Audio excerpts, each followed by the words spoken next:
اسلام الحصيني من داخل غزة. كان يا مكان في قديم هالزمان قصة أحلام وهان قصة وطن ضاع بين الركام. كان عم نحكي عن شعب ضاعت حقوقه بكل مكان. قصة جدي وجدك صارت هاي رواي. عم نحكي عن الوجع اللي مزرعه جواي. شو بدي أحكي لما أحكي عن الحكاي؟ كأننا بأفلام وأبطالها هم الحكام. كنا زمان نقول وين هم هالشعوب. حاليا العرب بحالة هروب. سمعنا هالأغنية وين هم الملايين. لجمع الفلوس صار الكل مجانين. اجتمعت جهود وصار كتير اجتماعات. بالنهاية بالاخبار سمعنا شوية كلمات. سمعنا انه عند العرب في كتير جيوش، لكن بالنهاية اثبتوا لنا انهم جحوش.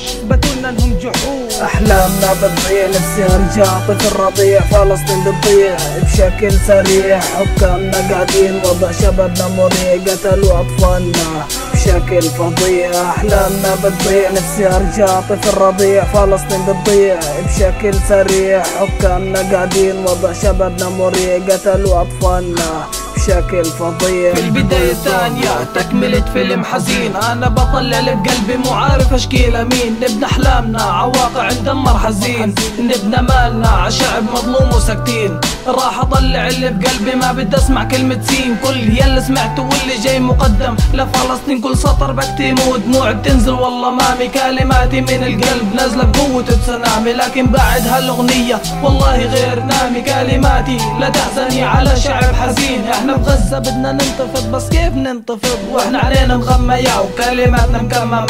حبيت ولا كلام احلى تحية على راسي. بنهي لكلامي بتمنى ما تنساني. بتمنى ما تنساني. تحية للجزائر لانها بتابت امنا الحنونة. انتو من الدم اقرب رغم منهم ابعدونا. احلامنا بتضيع، نفسي ارجع طفل رضيع. فلسطين بتضيع بشكل سريع. حكامنا قاعدين وضع شبابنا مريع. قتلوا اطفالنا بشكل فظيع. احلامنا بتضيع، نفسي ارجع طفل رضيع. فلسطين بتضيع بشكل سريع. حكامنا قاعدين وضع شبابنا مريع. قتلوا اطفالنا بشكل فظيع.